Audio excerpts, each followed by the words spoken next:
Hey now, got volume? Well, that can mean a lot of different things. Is your music really loud? Is your hair nice and fluffy because you use a real expensive conditioner? Well, even if that's true, what we're talking about today is the number of cubes that fit inside a three-dimensional object. We're talking geometry. Okay, our Common Core standard here is knowing the formula for volumes of cones, cylinders, and spheres, and to use those formulas to solve real-world and mathematical problems. So here's an example of what I'm talking about. You have a can of Mountain Dew, and you're given the volume. Yep, there's a human over here to go with the voice. You're given the volume, you're given the height, and you're supposed to find the radius. We get lots of problems about finding the volume, but sometimes we get questions where we have the volume. So we're talking got volume. It all starts with, well, do you know the volume, the formula for the volume of a cylinder? I hope so, because everything we're going to do in this video is based on that. At the basic level, it's this: the area of the base times the height. The base, what's that? Well, if you look at this awesome, accurate three-dimensional drawing, you got the base. Now the base can be either the top or the bottom because it's the same. So it's a circle, right? So make sure you remember the formula for the area of a circle, because that's the base, which is pi times the radius squared.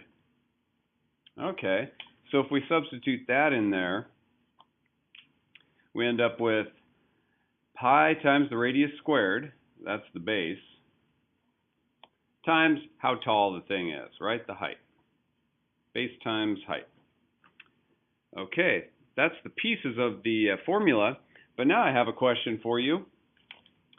Do you know the formula for, height?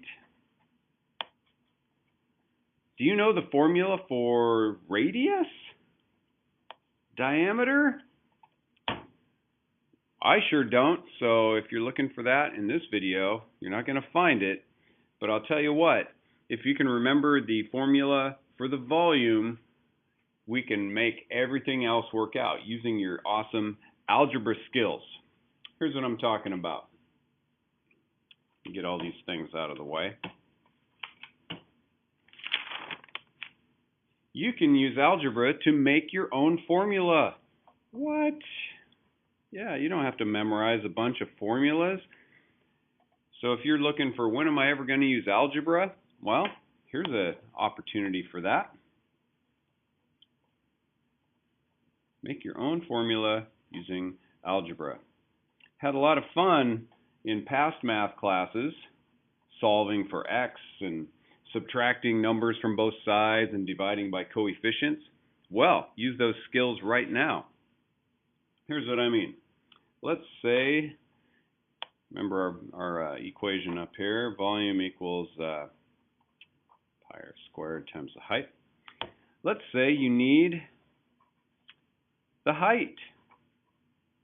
Well, we're going to take what we know, which is this, and we're going to change it into a formula for height. How do we do that? Well, we do it the same way you would solve for x in a linear equation. Okay, you're just going to get rid of the coefficient of height. In this case, the coefficient's this big, ugly looking thing, or beautiful, depending on your perspective. Okay, I think it's beautiful. There we go. We divide by the coefficient to isolate the h. See, there's the giant 1 happening there. So what we end up with is height equals volume divided by pi times the radius squared divided by the area of the base. Okay, so there's one formula. Now please don't memorize that. All I want you to do is remember, if you need this, here's how you get it. Memorizing is a waste of brain space in most cases. Okay, you just need to memorize how to get that, and then you can manipulate any formula to your liking. What about if you need the radius? Well, we do the same thing. start with your handy dandy volume formula. Okay, this time we want the R. So the coefficient, if you will, of the radius squared is pi times height. And this works even though one's before and one's after our so-called coefficient here. This still works because it's multiplication, it's commutative, it doesn't matter the order. Remember, 3 times 2 times 4 is the same as 4 times 2 times 3, etc. Right? We can rearrange these, it doesn't matter. It's a cool party trick. But what we end up with here is we have radius squared. And you notice me switching sides here. Well, of course, you get that I can swap those around. If things are equal, you can swap sides because they're equal. It doesn't matter where they are. Okay, but I've got the radius squared, right? Those are a couple of giant ones there. Equals volume divided by pi times height. But wait, Mr. Witcher, I don't want the radius squared. I want the radius. Okay, well, how do you find the root of the square? Oh, that's right, you take the root of it. Ha! So we're going to take the root of both sides,